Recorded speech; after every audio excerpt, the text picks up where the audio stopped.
When you're drowning, the last thing you want is someone on shore yelling, "Just swim better." It's the worst advice ever.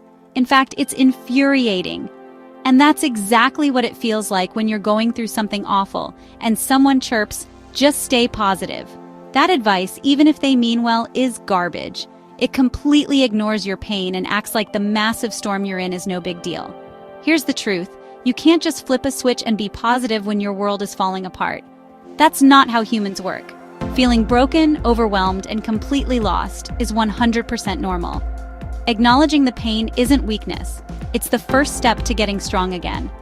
This is not a video about pretending everything's okay. This isn't about good vibes only. This is about finding solid ground when your world is shaking. We are going to walk through real strategies you can use today to build insane resilience and slowly, gently, let some hope back in, even when you feel broken. First things first, you have permission to not be okay. We all feel this insane pressure to rush through pain and get back to normal as fast as possible. But grief and trauma don't have a schedule. You can't rush it. Forcing it only makes things worse. Your feelings, the sadness, the anger, the frustration, they aren't the problem. They're part of the solution. Think of it like this. Trying to shove your feelings down is like trying to hold a beach ball underwater. It takes a crazy amount of energy, and eventually, it's going to explode back up, usually at the worst possible time. So what do you actually do? Start by naming what you feel. Grab a notebook and write it down. Disappointed, betrayed, scared. Giving the feeling a name gives you power over it. If you hate writing, talk to a friend who will just listen instead of trying to fix you. The goal isn't to solve it, it's to let it exist. That one move is the foundation for everything else we're about to build. When your mind is complete chaos, structuring your outside world is a lifesaver. The stress from a huge crisis makes you feel powerless, and that feeling will drain you. This is where the power of a routine comes in. It doesn't have to be a crazy, rigid schedule, but small, predictable patterns bring back a sense of stability. Fast. If you just lost your job, that sudden chaos is jarring. Your job wasn't just money, it was your routine and your identity, so you have to build a new one. It can be as simple as waking up at the same time, getting dressed, and going for a walk. This signals to your brain that even though one huge thing changed, not everything has. You still have a rhythm, and a key part of this routine is your survival kit. Focus on 3 pillars: sleep, good food, and movement. Sleep is when your brain literally processes stress, so get 7-9 hours.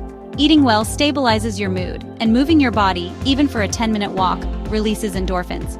Watch out for the bad habits too. It's so easy to grab junk food or alcohol for a quick fix, but it's a trap. They leave you feeling worse. This isn't about being perfect. It's about making small choices that help you. Every time you make your bed or eat a good meal, you're sending yourself a message. I am worth taking care of. When you're struggling, your first instinct is to hide. You feel like a burden, or like nobody gets it. But science has shown us again and again that social connection is a powerful shield against stress. You are not built to carry this alone. Reaching out is strength, not weakness. Lean on your people.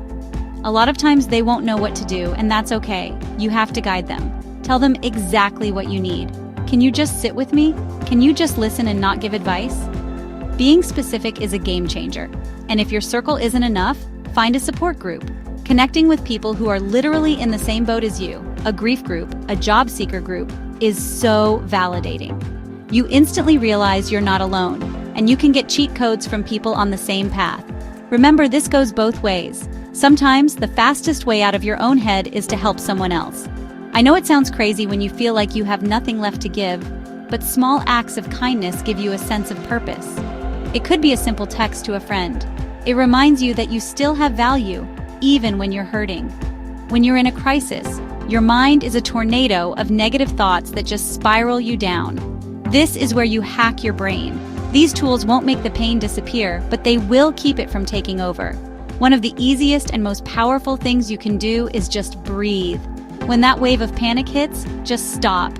Take a few slow, deep breaths. Breathe in for 4 seconds, hold for 4, and out for 6. This literally flips the relaxation switch in your body and brings instant calm. It anchors you in the present moment. Another tool, gently question your negative thoughts. When your brain screams, "I'll never get over this," you have to push back. Ask yourself, is that 100% true? Is there any other way to look at this?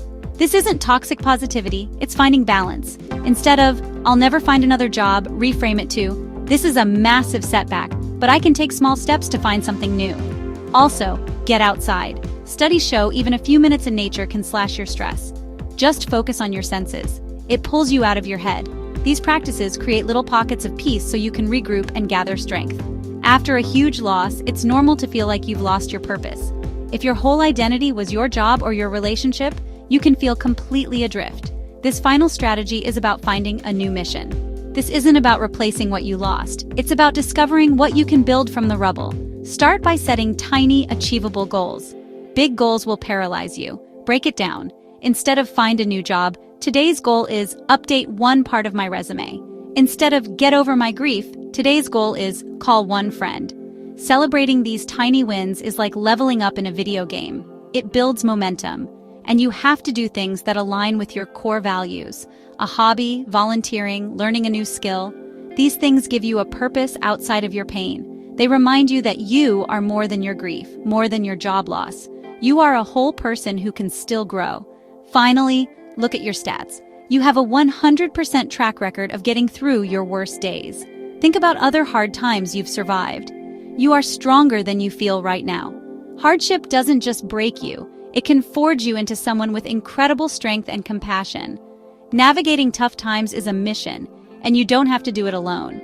If this video helped you at all, please smash that like button and subscribe for more content on building resilience. And I want to build a community of support right here. In the comments, share one small thing that helped you get through a difficult day. Your story could be the one thing someone else needs to read today. Let's go. Remember, staying positive isn't about ignoring the pain. It's about holding on to hope while you're in pain. It's about seeing the darkness, but also looking for the little cracks where the light gets in. Be patient. Healing is not a straight line. There will be good days and bad days, and that's okay.